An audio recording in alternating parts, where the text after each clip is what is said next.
And for that, I'm eternally grateful for the loving and kind father that I have.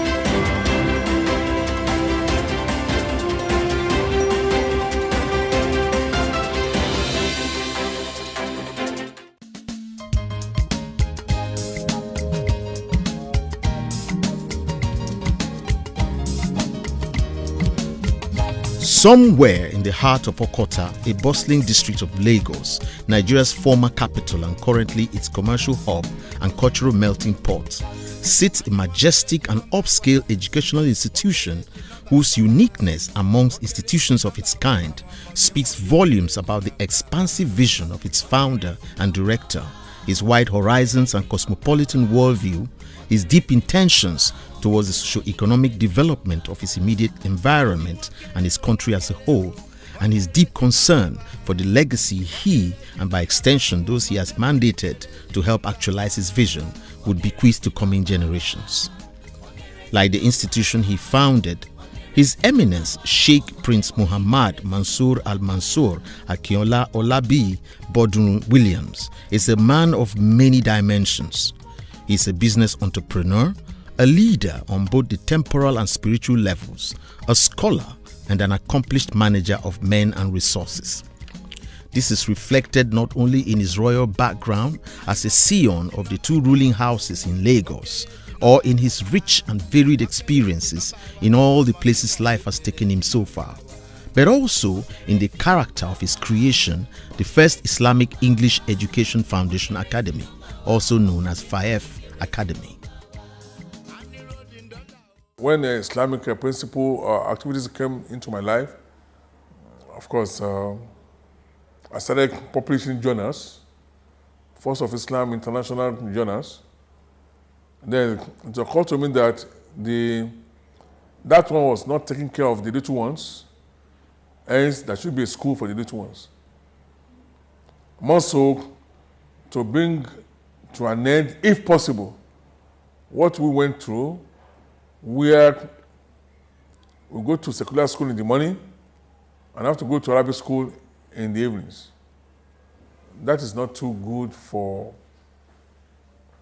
today's learning process. And then I had to pioneer something that can embrace both at a go, which people thought it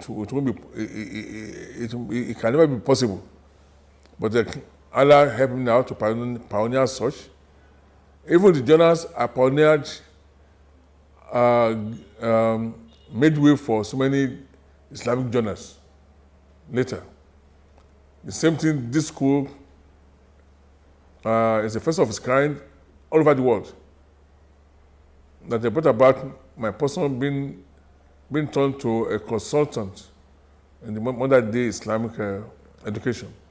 This is a school which, since its inception in 1984, has blazed the trail in combining the best of Islamic instruction with the best of Western formal education at the nursery, primary, post-primary and advanced levels, with a view towards inculcating in the minds, hearts and consciousness of young Muslims the most sublime learning, tenets and values of both worlds.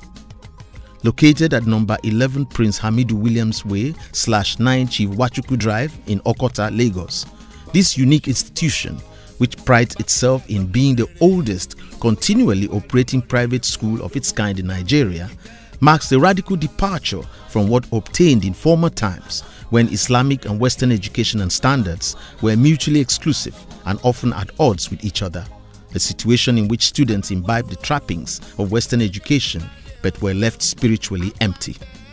I came into it because I want to save the future of Muslim kids, not going through the hassles that people like us went through in acquiring Islamic education and being a proper Muslim.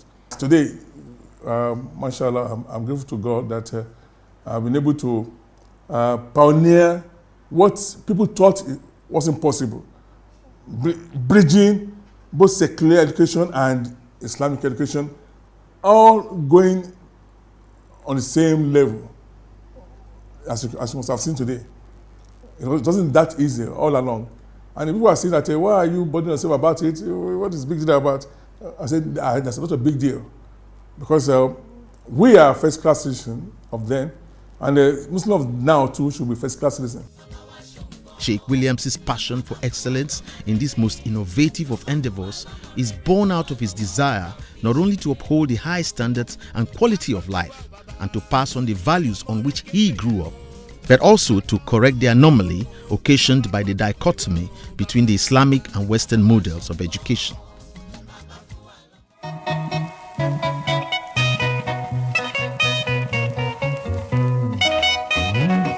Lagos State is a place for us. Lagos State is a place for us. No matter the chances of my Lagos State is a place for us.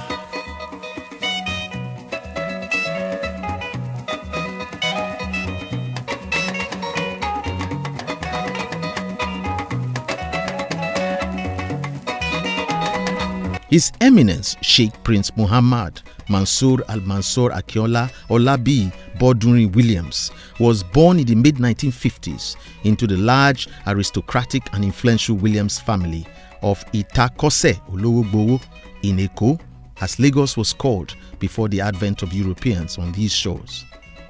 An important seat of traditional authority which has served as a stronghold of the power and majesty of the Obas of Lagos from time immemorial, the ancient community of Eko was a thriving center of commerce as far back as pre-colonial days. I'm a typical Eko boy. Eko in Lagos State. Alhamdulillah, I was given birth to on Lagos Island proper. I say Eko proper now, island proper. The island that was known as the time I was given birth to proper used to be Lagos Island, where we have Isaleko, Olowogbowo, and the rest.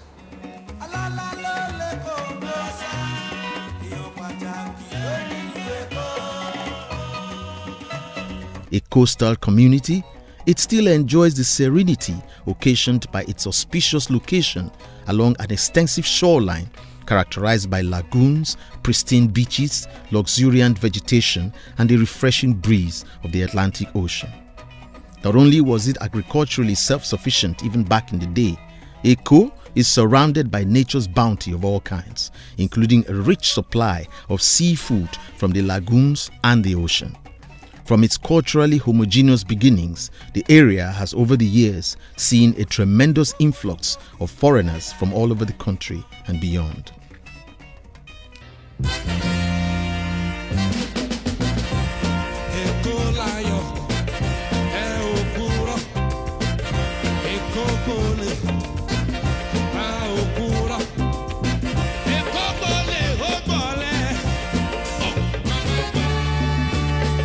Over the years, alas, Eko has lost its innocence.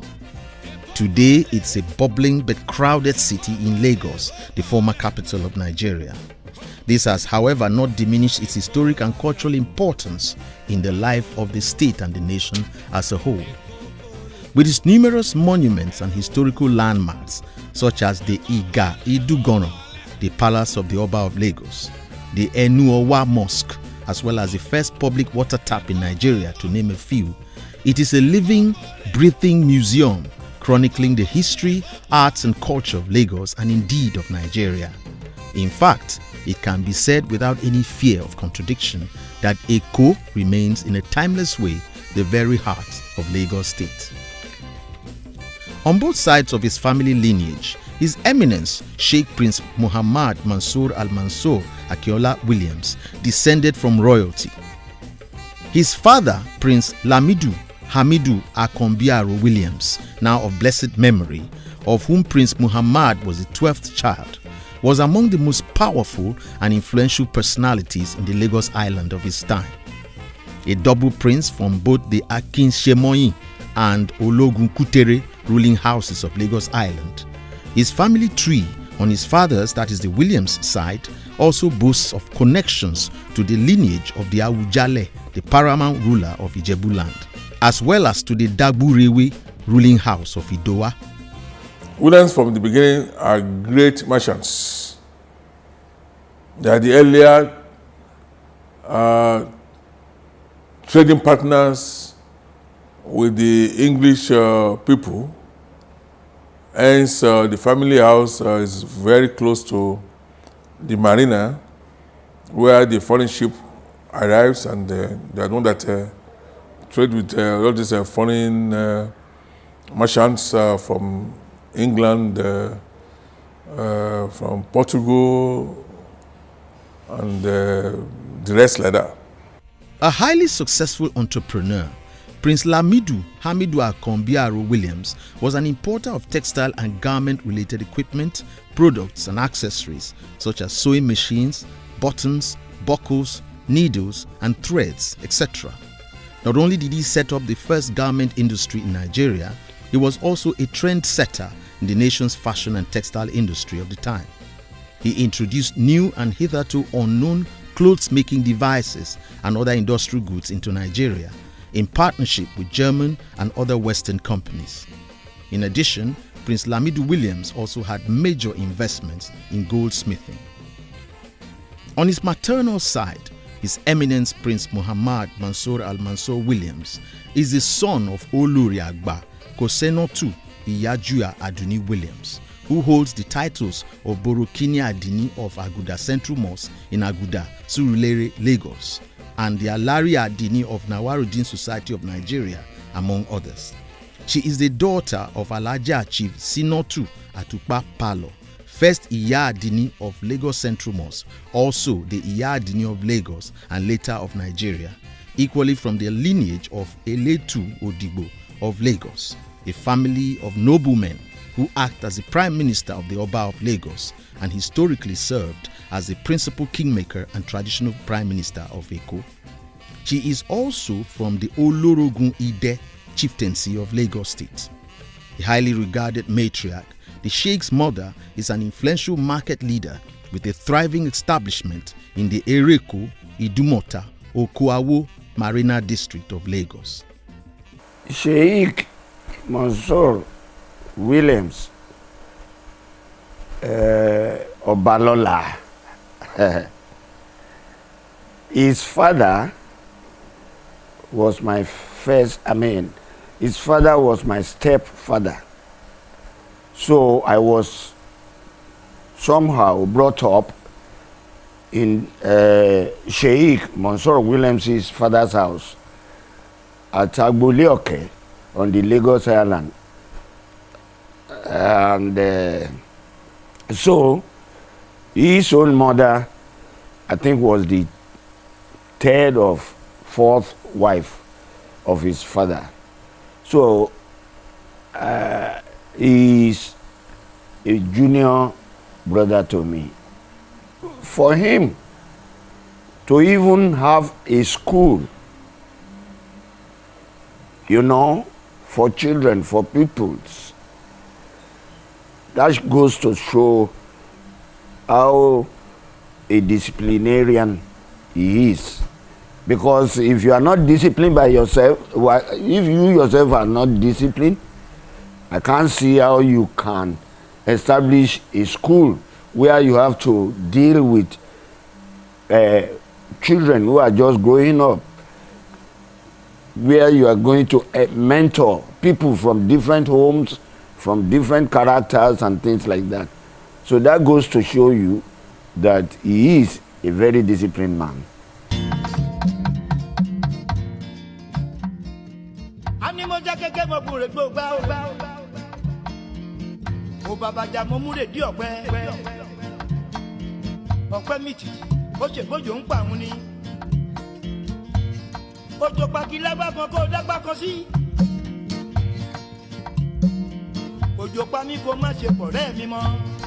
Historically, Eko is one of the earliest communities in what later became Lagos State of Nigeria to receive the benefits of Western formal education, with the advent of missionary schools established by various churches.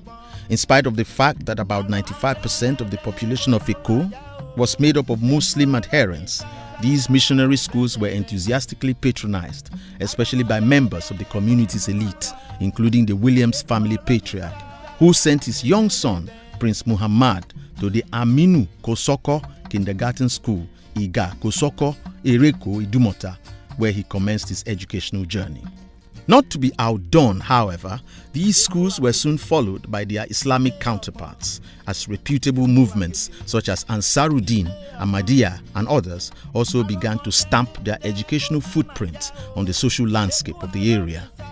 After his primary education at the Ansaruddin Primary School at Alakoro, Marina, Lagos Island, the young Prince Muhammad proceeded to the prestigious Ahmadiyya College, now known as Anwar College, which was established at the time as the Islamic equivalent of such icons of Western-style educational distinction as King's College, St. Gregory's College, St. Finbarr's College, and Igbobi College.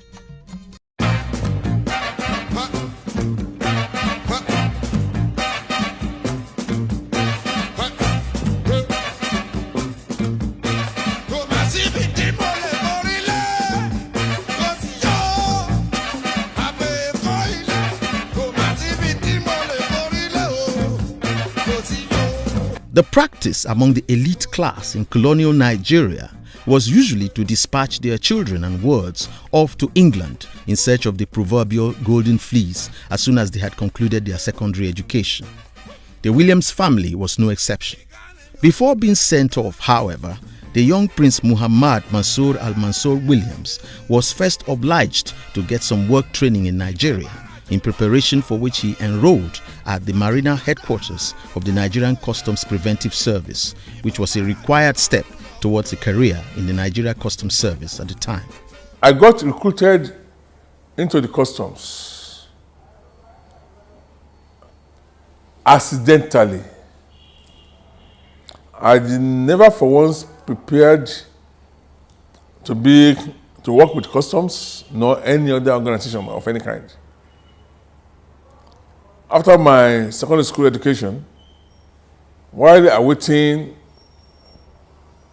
my movement from Lagos to England, the type of training we had in those days, every morning, Daily Times newspaper, and other dailies will be dropped at our father's table. And after the head of the family must have gone through it, we too will have access to it. And one particular day like that, and usually I would have retired from a boy's room into my mother's bedroom, of course, with other wives, of course, you know. So that particular day, I instead of flipping through the newspaper at my father's sitting room, I decided to retired in my mother's bedroom, and when I was in my mother's bedroom going through the daily newspaper, Daily Times, of course, there was this advert calling for recruitment of Lagos State origin into Nigerian Customs. Of course, Nigerian Customs headquarters was just a stone thrown away from my house. It was at Marina. My house is on Ereko. It's just some 10 minutes walk. Oh, no, sorry. Less than 10 minutes walk. So I just maybe out of what, I just left my mother's room and I walked into the place. Guess what? There are people already on queue.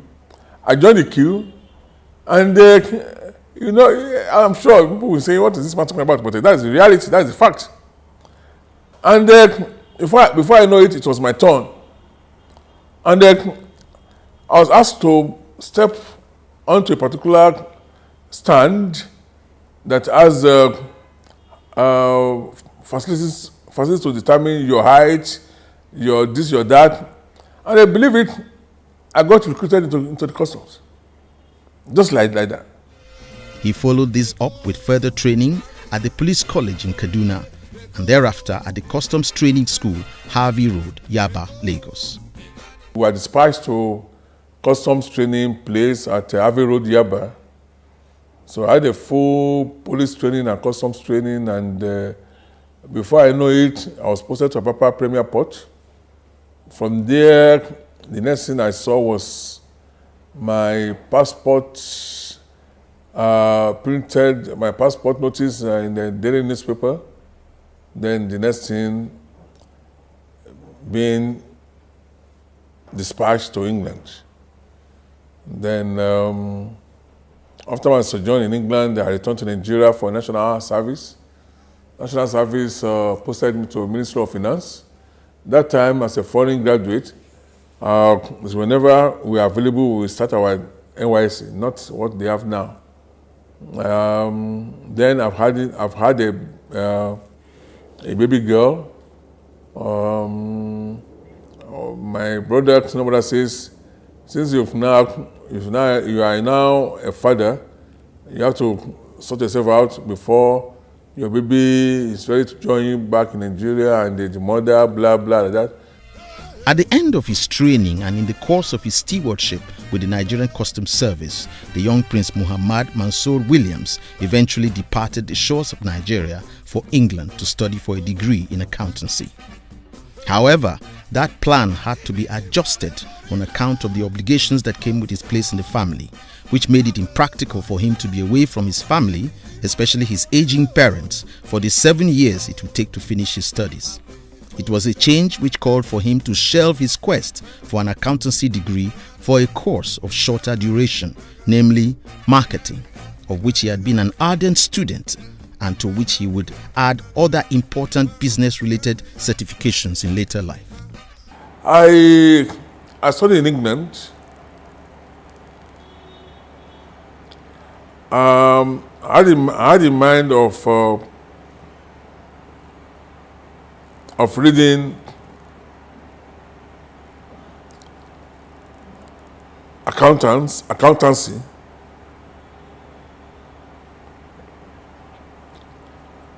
The dean of my department had a meeting with foreign students immediately our resumption. And among the questions raised with us foreign students, among the questions were, do we have aged parents back home back home in our various countries? Some of us says yes, some of us says no. By every measure, the young Prince William's studies, and indeed his entire sojourn in the United Kingdom, was highly eventful. For the most part, it was an adventure even. Whether in the classroom or out of it during field work, or as so often happened, traversing Europe in search of business and commercial opportunities, there was never a dull moment for the entrepreneurial instincts of His Eminence, Prince Muhammad Mansour Al-Mansour Williams. I did a project with the Stock Exchange of England, and that brought about my project being recognized and sponsored by Standard Chartered Bank of England on courier service. And immediately I paid a visit to Nigeria, met with then President of then Head of State of Nigeria, General Obasanjo. I had a meeting with him and one or two other members of his cabinet, and the general just remarked straightforward that you young man, it's like you want to enter into competition with our P&T. I said, what is P&T? I asked him, it's alive. He said, Post and Telecommunication. I said, no, sir. This one is not a Post and Telecommunication. This one is Korea. This one is delivering of consignment of whatever that needs to be delivered from door to door for one on one. It was like this young man That was the end of that. I had to return to England. Only for me to pay a visit the following year. Only for me to visit Nigeria the following year on holiday. Then there was this one around the Yaba area called the World Courier Service. Then someone said that it was your project. So that has been what this country is, and with that we can't move anywhere. A year after his graduation, the life journey of His Eminence Prince Sheikh Mohammed Mansour Al Mansour Williams was nearly marred by a harrowing experience closer to home. The West African nation of Liberia was mired in the bloody aftermath of the April 12, 1980 coup d'etat led by Master Sergeant Samuel Doe, which toppled and swept away the leading members of the previous ruling class under the regime of President William Tolbert in a shower of bullets.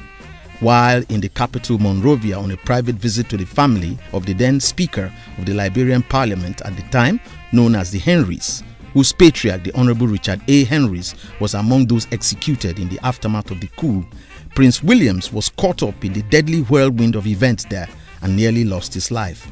Fortunately, he was able to escape a tragic fate, shaken but unhurt. It was an experience he was never going to forget in a hurry. On his return to Nigeria, His Eminence Prince Mohammed Mansour Al Mansour Williams resumed his employment with the Nigerian Customs Service in earnest, beginning with a posting to the Federal Ministry of Finance, under whose purview the Customs Service was at the time, for his mandatory one-year National Youth Service.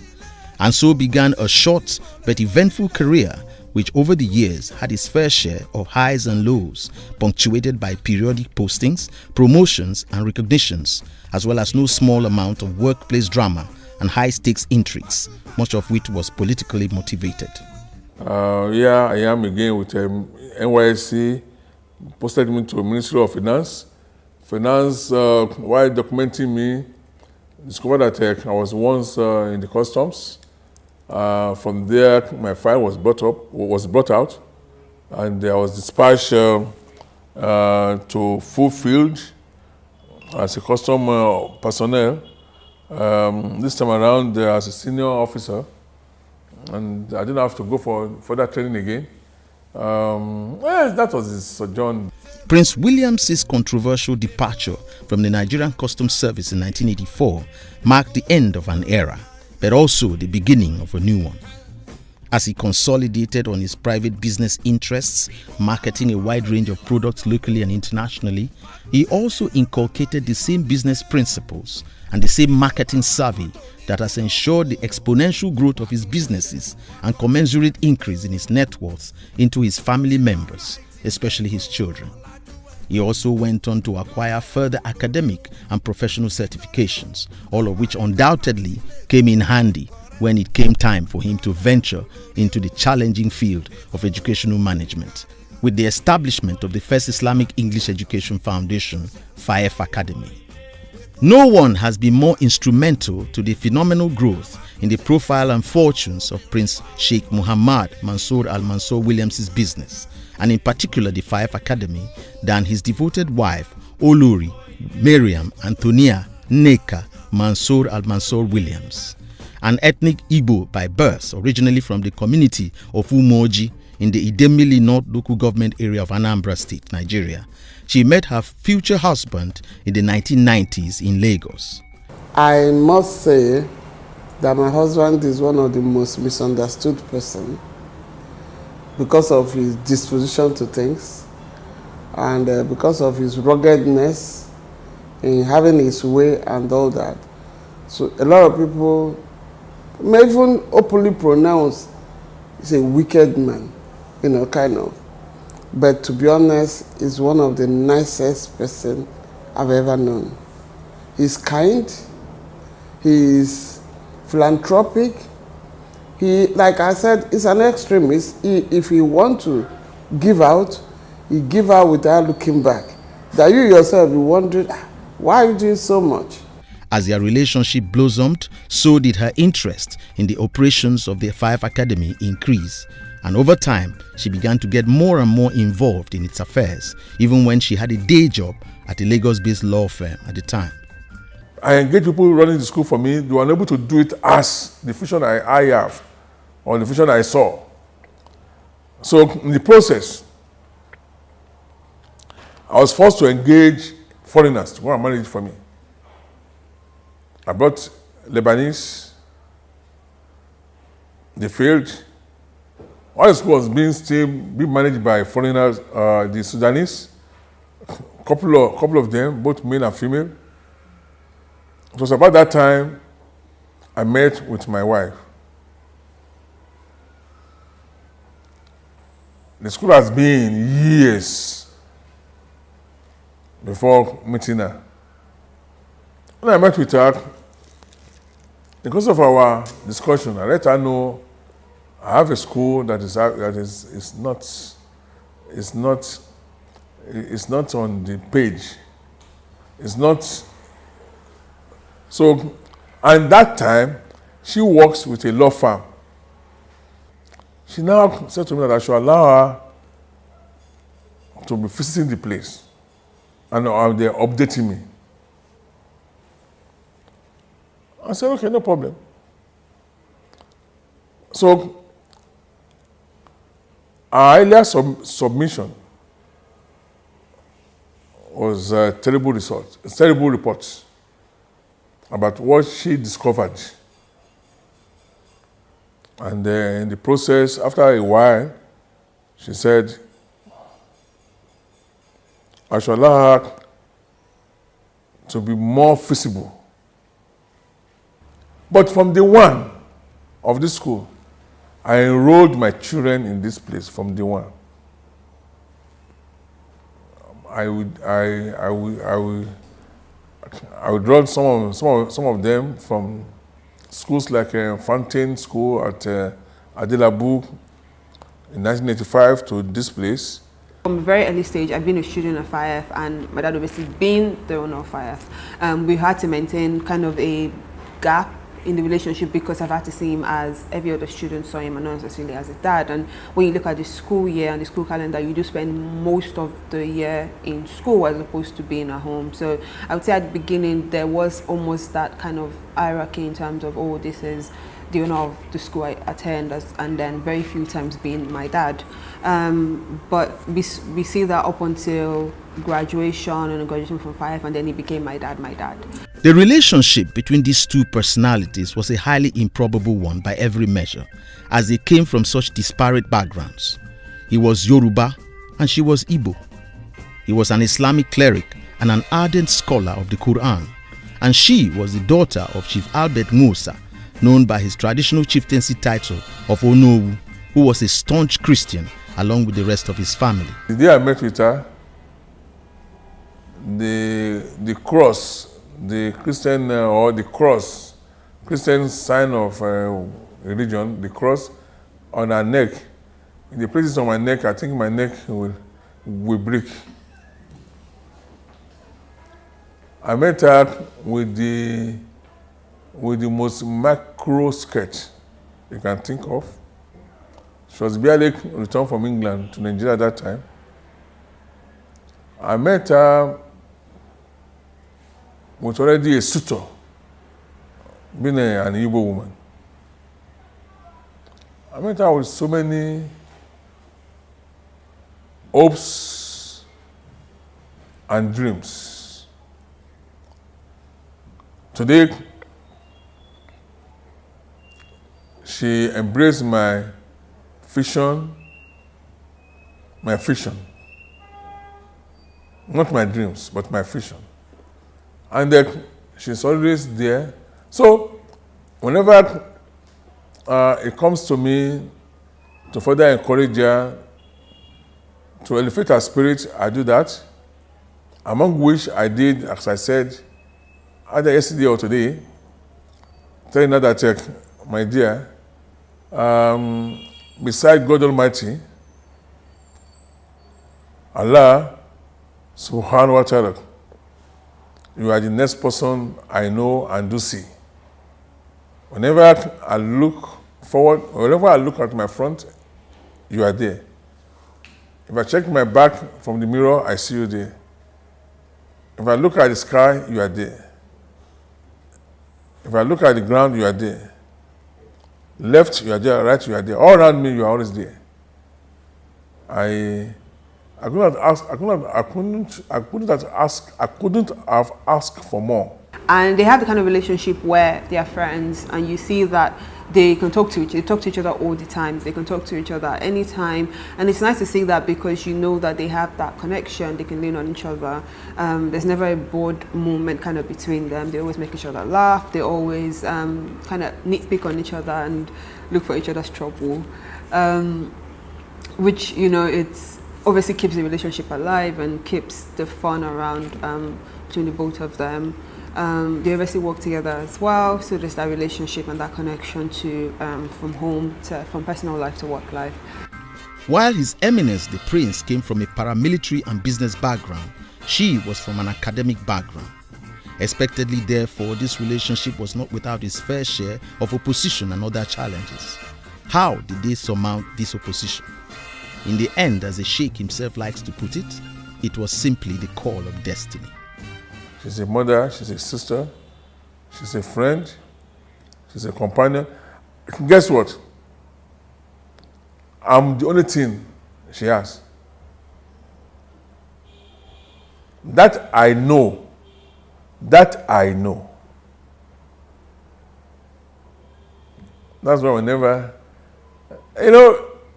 till date, she's yet to have a Yoruba name. That she already she knows her Yoruba name, but she has not been named, but she knows the name. I continue asking her to wait until when she will be ceremoniously be given the name.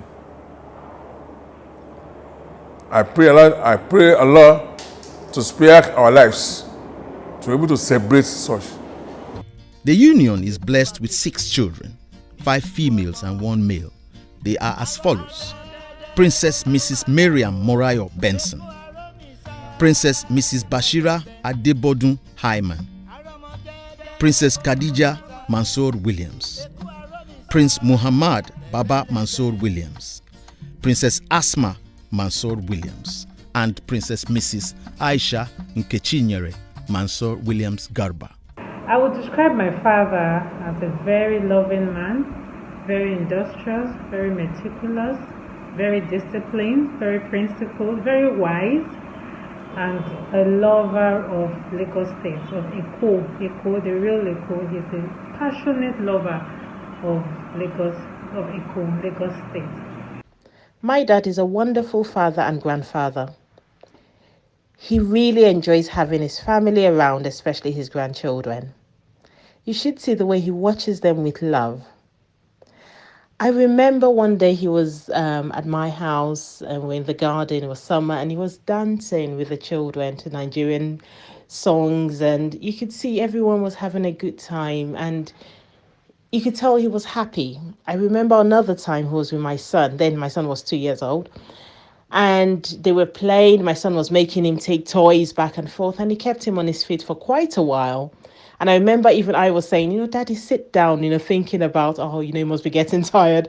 But he just carried on, and you could just tell that things like that bring him so much joy. Also, my dad has a good sense of humor. He enjoys a good laugh. And he has this way of injecting humor into different scenarios to kind of make light of the mood. One of the things I also remember about my father recently, when I had my daughter, and I was going to name her Adiola. And I remember talking to my dad about this. And he could tell the love he felt for my mum. And, the way he felt that love for my daughter. And he thought about the name. And he put so much thought into it and how it would be lovely for my daughter to share that name, mainly because it was my mom's name and it's something special to him. And that's how we hold family. We're special to him. My dad is definitely an onion. There's lots of layers for sure. I think he is definitely one of the smartest people I know. I say that all the time. I'm always running to him for business advice, work advice. Very smart, very intellectual, very intuitive as well. He has a great foresight, so it's a good person to, to kind of help manage things, because he can, it will probably envisage what is going to happen before it even happens and can guide and manage. And of course, a great entrepreneur, a great visionary as well. You can see with FIF, and definitely without a doubt as being a strong kind of bond with the family, keeping everyone together, checking up on everyone, making sure that everyone stays really tight, close-knit and well-connected. I would describe my dad as a very principled man, and one of the first things that comes to mind when I think about him is Islam. So my dad is very known for his faith, and he translates this into his everyday life, his everyday activities. You can't miss that about him. It's really just there. He's also a disciplinarian. He owns a school, as you would have seen from like most of the video. He owns a school, and so he has to have that element of discipline in him, which also reflects in how people see him and what he does on a day-to-day basis. But besides that, he's a very fun person. He loves to dance. He likes to move his body. He loves like exercising, and just being fully there in anything that he's doing. But he's a very fun person. He's very chatty. I really love chatting with my dad, and I think that's the side of him that most of his family see, and not everybody. At the time of this production, the couple is also blessed with 5 grandchildren, namely Princess Amina Tamilori Benson, Prince Ramadan Shemilori Benson, Princess Fatima Darasimi Benson, Prince Kamis Oluwajimi Hyman, and Princess Monsura Ella Adeola Hyman. My father's relationship with his grandchildren is a very, very loving one. My father dotes on his grandchildren. They love him so much. They always look forward to spending time with him. Whenever they are with him, they hardly want to leave him, because he's always telling them stories of his childhood, and they're always fascinated.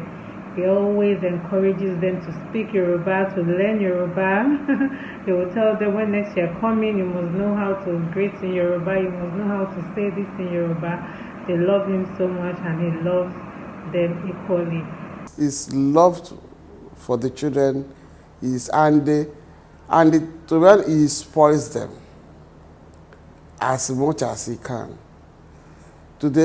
Far more than he do spoil me.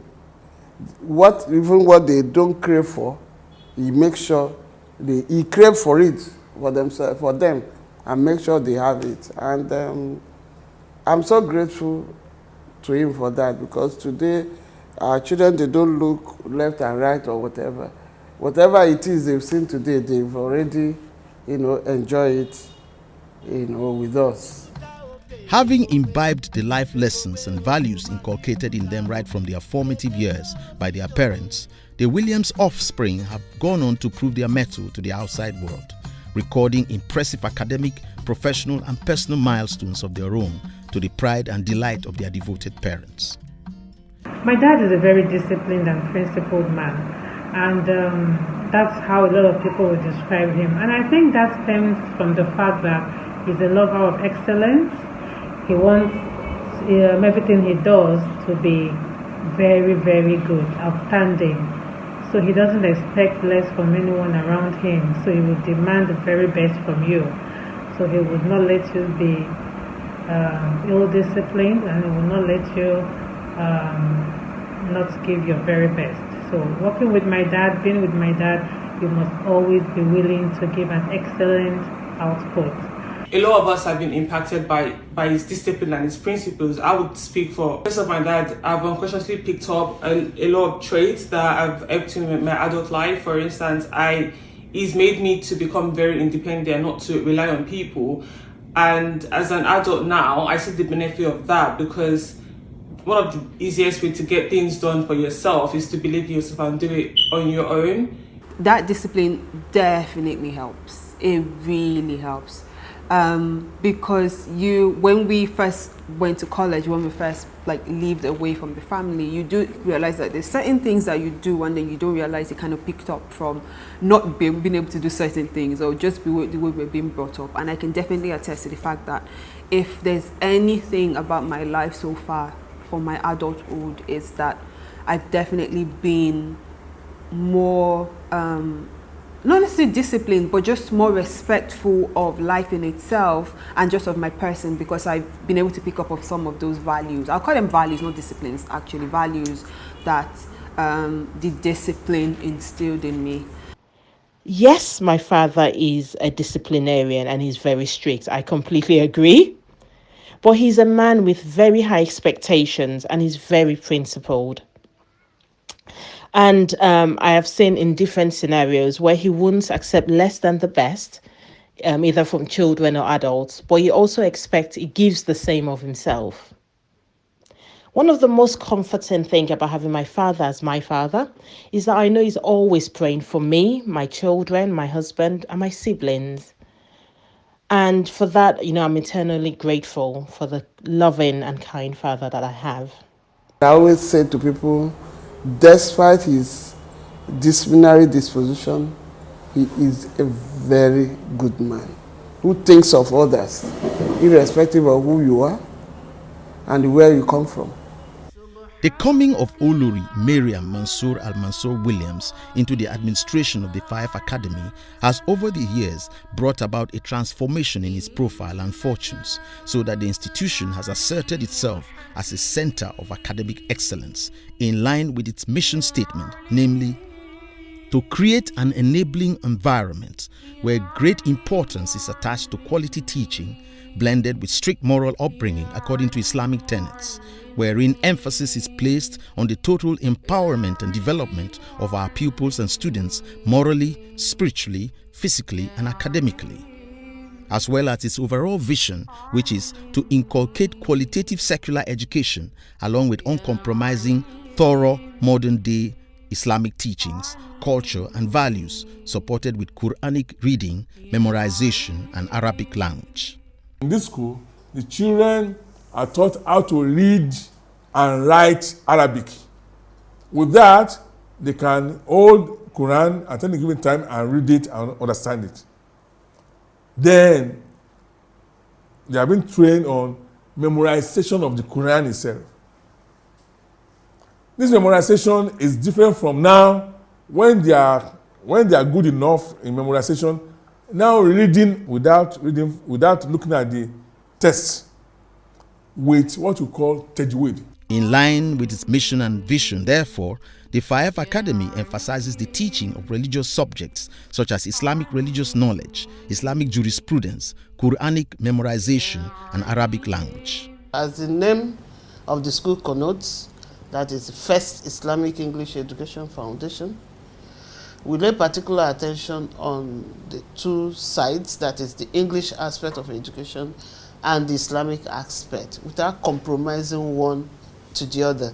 The school also organizes weekend classes in Arabic and Islamic jurisprudence for adults. This all-encompassing educational paradigm is aimed at orientating the children while still at an impressionable age on morals, ethics, and basic decency, including how to dress, eat, sleep, and conduct themselves in public. Yeah, the standard year in year has been consistent and just increasing and improving. And I think being in a position to see it from two different angles, from two different views as well, you do really see that these kids are well-mannered. It is actually baffling to see they are very well-mannered. And I think if kids can go out into the world with this level of training, then you just almost always know that that is only the starting point, really. So yes, I'll say it's definitely even done more than enough. An ultra-modern co-educational institution, Fife Academy boasts of nursery, primary, secondary, and advanced sections. Its day-to-day operations and the general ambience of its premises are a model of organization and efficiency. Each classroom, for example, seats no more than 20 students, with male students on one side and their female counterparts on the other. Ablution points within the premises are also separated for male and female students and staff. The same goes for the 50 toilet facilities situated on the premises. We have well over large water reservoirs. We have over about 18 large water reservoirs that we have children that uses the water for ablution as they like, 5 times a day. Water bathing, not 10, not 20, not 100 of them. Bathing morning and night, washing of clothes, toileting.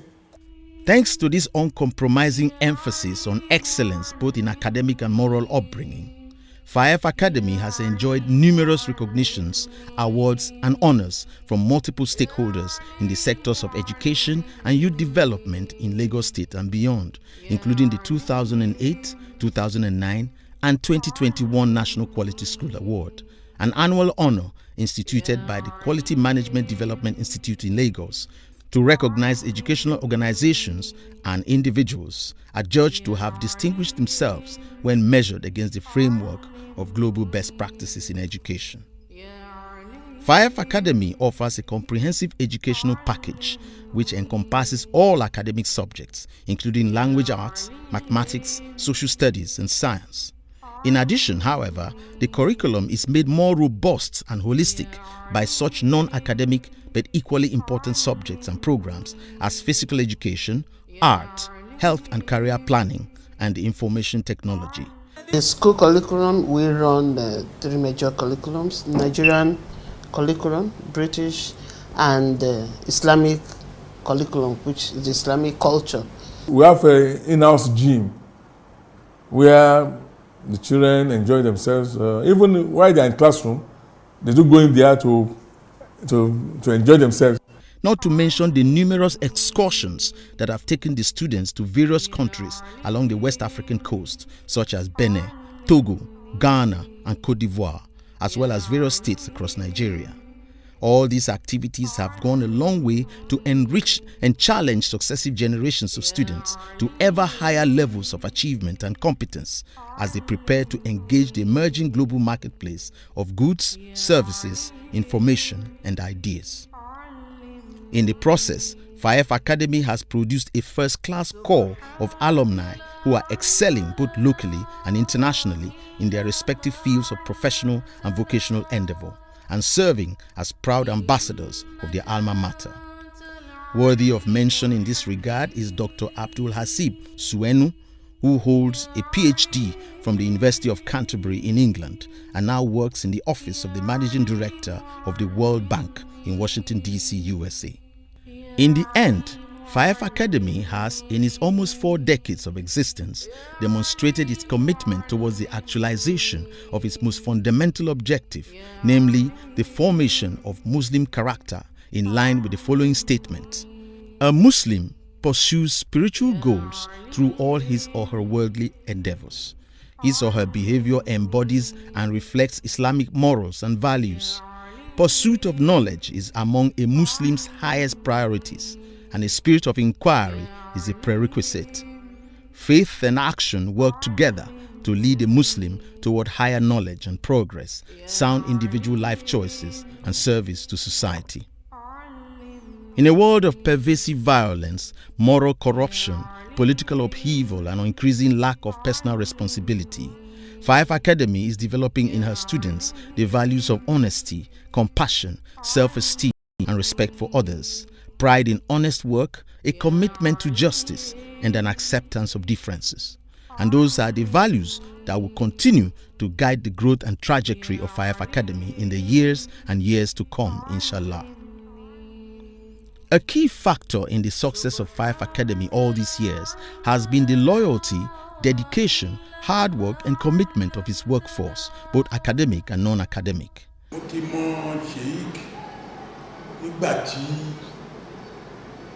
Ó ti wà ní custom títí tó fi di kan dáléèwé yìí sílẹ̀. Láti ìgbà tí mo lè ti mọ̀ wọ́n pẹ̀lú iléèwé yìí, wọ́n ń take care gbogbo àdúgbò yìí ni, ká má jẹ́ wá sọ pé iléèwé yìí in particular. Wọ́n take care gbogbo ẹ̀, àtọ̀sán àtòru, ṣé kìkì sùn. nítorí ọmọ ọlọ́mọ tó wà níbà ìyàwó wọn náà the same thing bákan náà ni ọjọ́ ń ṣe iṣẹ́ yẹn hand to hand anything tó bá ṣẹlẹ̀ báyìí wọ́n máa pè ní emergency á ní kí n máa bọ̀ kíákíá o kán lè romi lo tí mi ò bá débi ṣéèkì òní sùn bí n bá débi pàápàá ó dìgbà tá a bá rectify tá a bá ṣe iṣẹ́ yẹn láti dájú débi pé tọ́wọn ọmọ yẹn tán fi ní problem wọ́n fẹ́ rú lómi ni o wọ́n fẹ́ lo anything ni o tán máa rí lò bó dẹ̀ ṣe iṣẹ́ electrica náà ni pé iná ṣe kíní kan gbogbo ẹ wo àwọn big gen tó wà bẹ́ẹ̀ yẹn tó jẹ́ pé bí iná kì í kú ní fàáf pé wọ́n múná lọ rárá wọ́n ní transformer àti nepa fúnra ara wọn tán rà ó wà lórí òpó apart lérí yẹn wọ́n tún wá ní àwọn big giant gen mẹ́ta nínú ọgbà yìí torí pé kó má sì failure of nepa. I see them as role models because everything they do, they tend to do it in a way that the people that are watching can copy from them. And if you do that, you see that you live a very simple lifestyle. Their discipline, Sheikh's discipline is to the highest standard, I would say 100%. For them to sacrifice their own pleasure to come and live a life in the school. They live in the school, they stay with the children, live in the hostel. They want the children to copy from them. And they'll be happy to if staff can copy and emulate them. That will help the system because our students here, once they go out, that impact, you will see it in them. Sheikh and his wife are very caring. They've been playing a fatherly and motherly role, not just for the staff, for the students, for the pupils. It marvels me at times the way they play with them as if they are their children. And there's also done so to the staff by thinking in such a way that the staff will always have it better. I've been working with Sheikh Madam for over a decade now. One, it has helped me in the area of collaboration. Collaboration in the sense that as a team, you always work as a team and listen to other people's opinion before you take certain decision. One. Then again, working with them has also built my own personality. So it has also given me opportunity to rediscover some of my own talents. And working with them too has given me the kind of leadership styles that outside there, when I handle issues, people are also looking up to me as a role model. And all this is, I get them, I learned all these things from them, from their own leadership style. Sheikh is very good. Madam too is very, very nice. She takes care of all of us. She talks to us, she advises us. She comes to the hostel, she talks to us. She looks after us. She makes sure that all the things we need are there with us. She gives us advices. Sheikh also comes to our hostel, checks our bed, our things, if we are all right. Make sure that we make sure that we know what we came to this school for and everything. Sheikh is a very lovely father. He is a person that I know that is highly disciplined, and he always wants to impact that discipline into children. Madam is a very caring and lovely mother.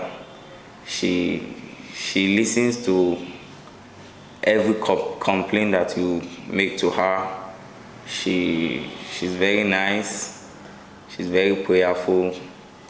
And I pray that Allah grants both of them long life and prosperity.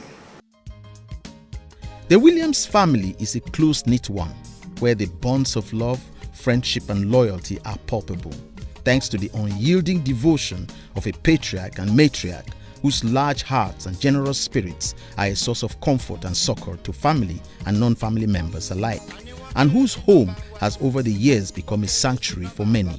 Family gatherings such as Eids, naming ceremonies, housewarmings, weddings and reunions are like festivals in celebration of Almighty Allah's abundant blessings upon the family and an occasion for the reaffirmation of solidarity among the family members.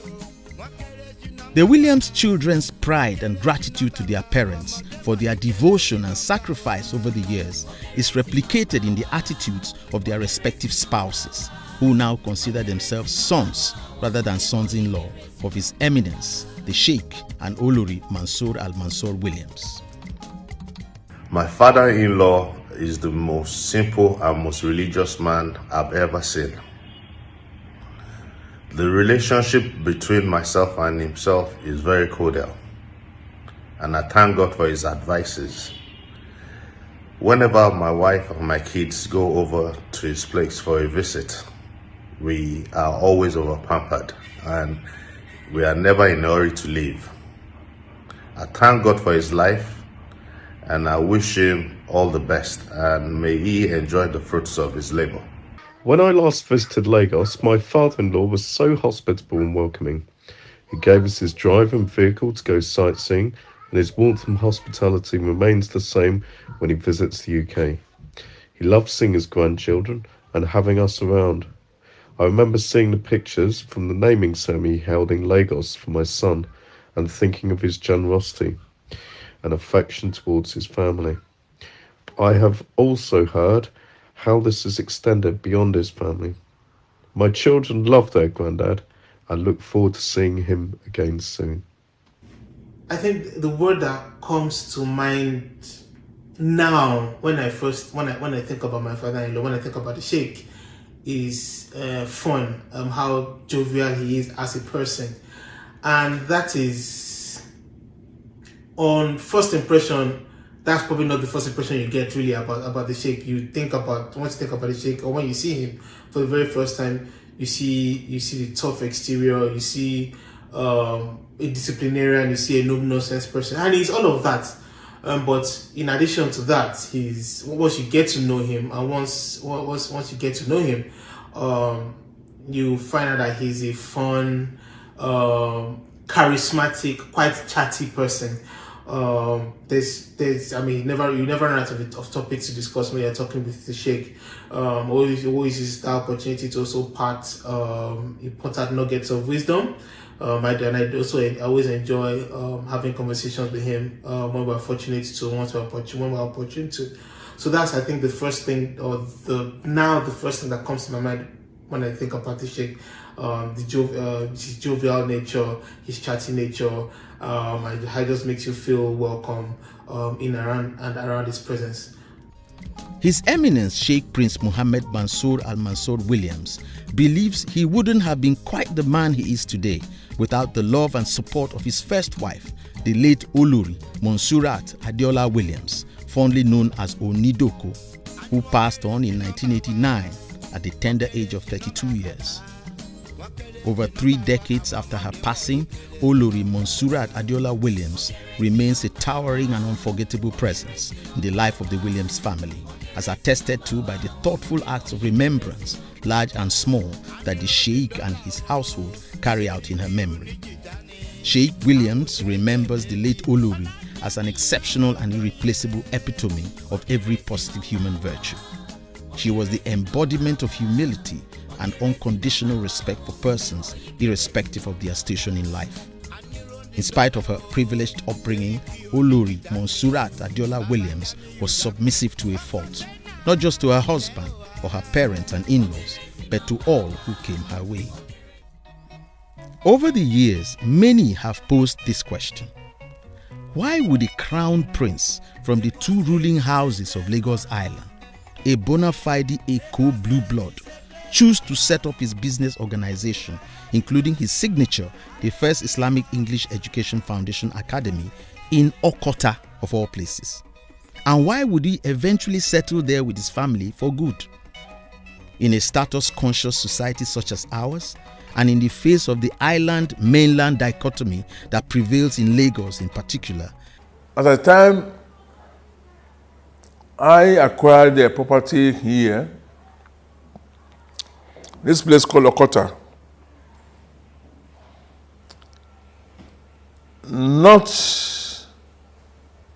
in fact, most average Nigerians, they cannot even afford, if there's any that time, and of course there wasn't any, afford the accommodation in this place called Okota. I can remember some 40 years plus back, Okota used to be called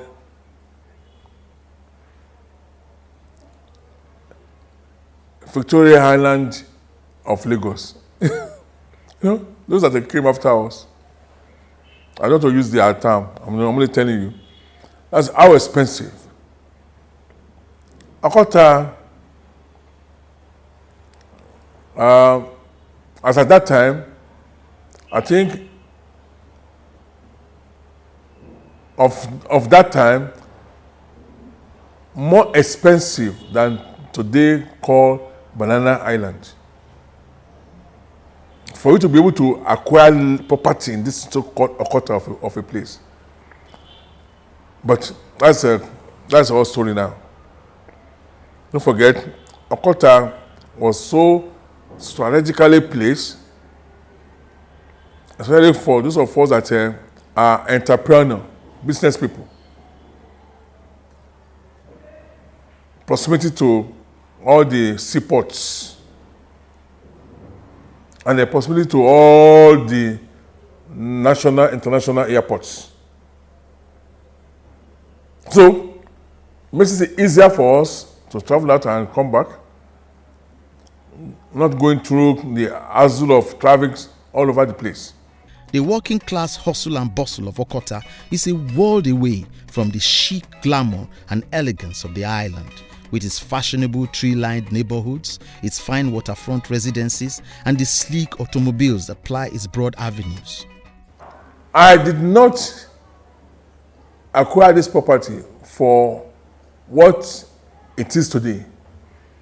I acquired it as a place for holiday. Well, it was quite far. Don't forget, I'm a Lagos Island person. Okota was quite far. Okota, to me, just like my mother would tell you that time, my mother says Okota is out of Lagos. Okota is so Okota was quite far. Because at the time I acquired this Okota, I live in Surulere. But at the time I developed Okota, I moved to Victoria Island. So even from Surulere to here is far. How much more Victoria Island to this place is quite far. But eventually, I developed the place for my holiday resort. And I'll be coming out for holiday, seeing it as a very far place, as a western region, as we normally call it those days. As eventually, the issue of Islam propagation setting into my life. Yes, I've gotten this property and the building here some 7 years before turning to what it is today in 1985. It has been here before I used it in 1985 for what it is now. So all that time it was just abandoned here. More or less the most first of its kind in this Okota axis. More or less about the first story building of modern design. That then in some late 70s like that. Àsìkò kan gbogbo àdúgbò yìí ó jẹ́lẹ̀ omi tó dẹ̀ jẹ́ pé Fayef Anthony Fayef fún rẹ̀ òun ló ṣe kò kárí bí gbogbo àdúgbò yìí wọ́n ṣe fíìlì ẹ̀ tómi kú òǹbẹ̀ òun ló lé omi kú ò. His Eminence Prince Sheikh Mohammed Mansour Al-Mansour Williams' decision to go against the conventional practice in this regard speaks volumes about the essential character of the man. Many people think that it's not possible, it's actually possible. If only and understand our environment and know what exactly we want. This place we are now, this recording is taking place, is so designed for not only for today, for the present, for the future, and for our retirement. So, give and take, we are going to retire here, and by the time we retire in here, we will still be functioning as we are functioning. It's so designed like that. We have our gardens designed here, already here for retirement. We have a terraces designed. We have the accommodation itself designed. So these are all that most of us in this part of the world needs to do. One, it will save us stress, a lot of money. In spite of his advancing age, Sheikh Williams retains that is manifested in a rich and infectious sense of humor, as well as a seemingly boundless energy that will put many people half his age to shame. Not surprisingly, he is a health and wellness enthusiast who adheres to a strict diet and exercise regimen that has contributed to his age-defying looks. A humble and down-to-earth man, in spite of his aristocratic upbringing, he projects a palpable aura of contentment, as well as an air of confidence and optimism that constantly radiates from him like the rays of the rising sun. I've never got any bad impression about his behavior, whether at home or in public places.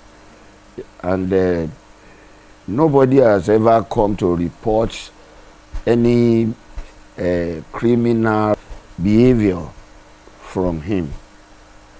So to me, he's a man of the people, he's a gentleman. I know Sheikh is getting old, and I know he's never tired, and I know until he leaves the earth, he will continue to remain the person he is. He can't change his style because of age.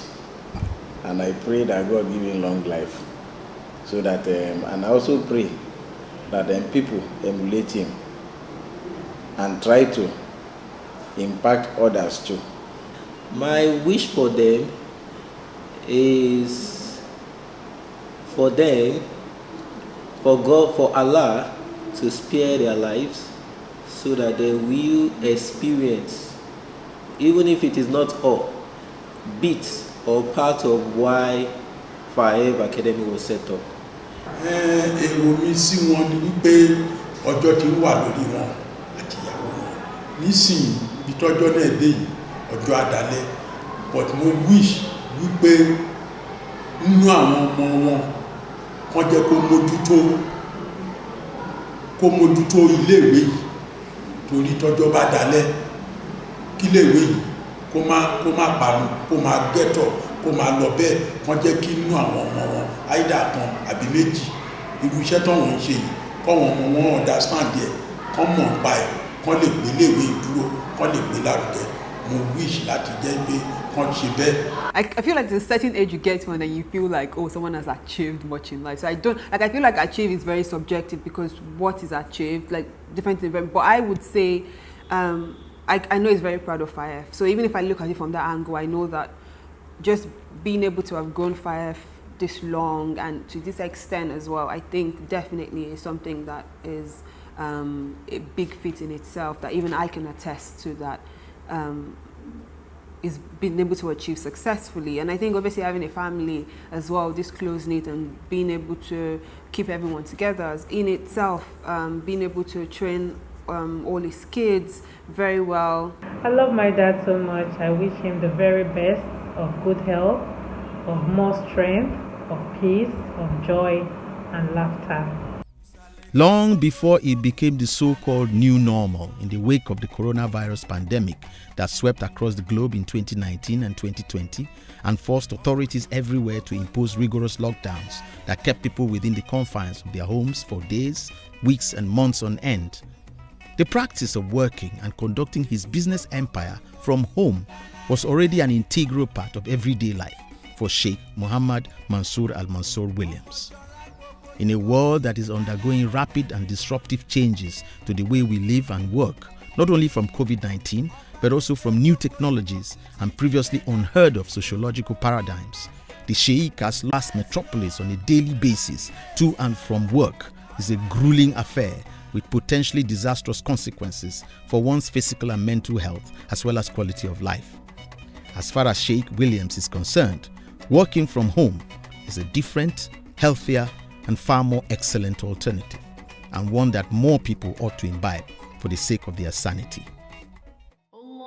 As already mentioned, the motivation behind His Eminence Sheikh Prince Mohammed Mansour Al Mansour Akinola Olabiyi Bodunrin Williams' decision to establish the first Islamic English Education Foundation Academy is driven by his concern for young people and his desire to help shape their destinies and enhance their prospects for a more glorious future, as reflected in his lifelong activism in pursuit of socio-economic justice in the society, the maintenance of high moral and technical standards in our educational system, and a genuine commitment to the general good on the part of our leaders and political office holders. By extension, 5F Academy reflects his hopes for the larger Nigerian nation as a whole, and his determination to ensure that in the long term, 5F Academy will serve as a catalyst towards the attainment of our collective quest for a just and prosperous nation, and for the continued sustenance of our most cherished values as a democratic society driven by an unflinching faith in the power and providence of a faithful, just and merciful God. Alhamdulillah.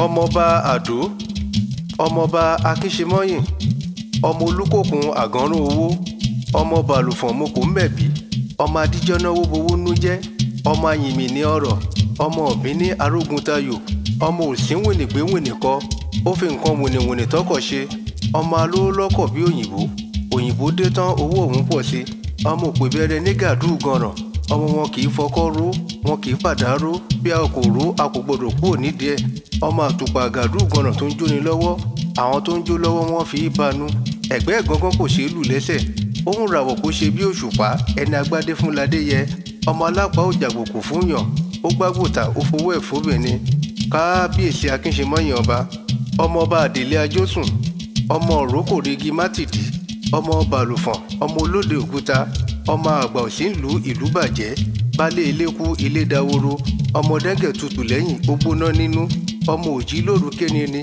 òbẹ́nini lókùnkùn ọmọ òṣùpá lé ẹni ògún ọ̀nà ọwọ́ ẹ̀ bá tó kó lọ́dún ṣe ọmọ òsínwìnìgbéwìnìkọ ọmọ àgbààgbà tí ń gba ará àdúgbò ó gba sókènù ó gbà páàdì ó gba sódẹ́kẹ́ tọmọtọmọ à ń ròde ìráná à ń wo ìlú èkó lọ́kọ̀ọ̀kan akíkanjú ọmọ tó ń gbógun jálé bàbá ọmọ ògbọ́rọ̀ yẹ̀wò bí elédùmarè ọmọ kẹlẹ̀bẹ̀ òjò wú kò wù gèrè aráàbí ní aróguntayò ọmọ ta ni oníkòkò ń fojú di ọmọ òru là ń ṣèkà ọ̀sán là ń ṣèmẹ́lẹ́ ọmọ afíjú wọjà ó ní gbẹ̀ǹdẹ́kẹ́ ọ̀bùn wọjà pa ṣìọ̀ṣìọ̀ ọ̀bùn ṣìọ̀ṣìọ̀ ní rẹrù àfíjú wọlé ọmọ bíbí ire kò ṣeé fowó rà ọmọ abẹ́kò ló jìjàdù ẹwà ọmọ eré jogún ọlá àtùpàdù gànràn ọmọ ọlọ́gbọ́n dorí ẹja mú ọmọ òdíyán ọmọ ogun lòdìbò ọmọ òbí ní arókùntayò ọmọ òdíyán ọmọ ogun lòdìbò ọmọ òbí ní arókùntayò ọmọ àrófọbabẹ́gùn ọmọ afẹ́lẹ́lẹ́ wọlé ọba ọmọ ẹni òbejì ọmọ ẹni bèjì ó yàṣọ ọmọ òyìnbó fòkun ṣọ̀nà ẹyẹ fojú ọ̀run ṣòdédé ọmọ afọbajẹ ìlú èkó ọmọ ajẹkọba tó jẹ elétò òrogun ẹnìkan ò lọ agbada ògbóná ìgbàdo òta ètò òsì ọba ọjẹ kábíyèsí o kábíyèsí o kábíyèsí o.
quality is one thing that you don't just come across anywhere, and that's one of our selling points. Our quality, we pride ourselves in quality bags. When I say quality, mark on quality, because quality is not beans. So quality, we pride ourselves in making bags that stand the test of time, bags that you can pass down generations, because we use leather, pure leather. So, and then our designs are, timeless, they are elegant, they are simple, quite all right, but they have that edgy feel to it.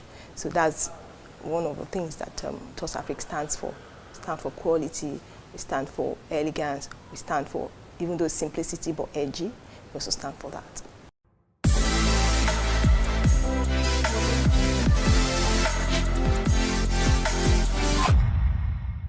So I and my friend, one day, we found ourselves outside Nigeria, and so we hooked up somewhere in the mall. So we're just doing shopping. Well, we go window plus shopping for leisure. And so one thing jumped at me. We were entering shops from one to the other, and then, the store attendants, they pride themselves in telling us where they are made from. And they would say, this one is made from Europe, this one is made from Asia, this one is made from China. So they would tell us this is made from here. It's just so that they tell us where they are made from and to tell us the, what I would say, the quality, right? And I just said to my friend, wait a second, what is happening here? Isn't there anything made from Africa? At least they could see that we are, people of color. Can't we just say, no, sorry, madam, there's nothing made from Africa. I said, oh my goodness, what's happening here? Who is representing us in the international market? And then you are back home, you realize that people are actually buying things that are made from the same Europe. They are not selling our things outside. We are not selling them even locally.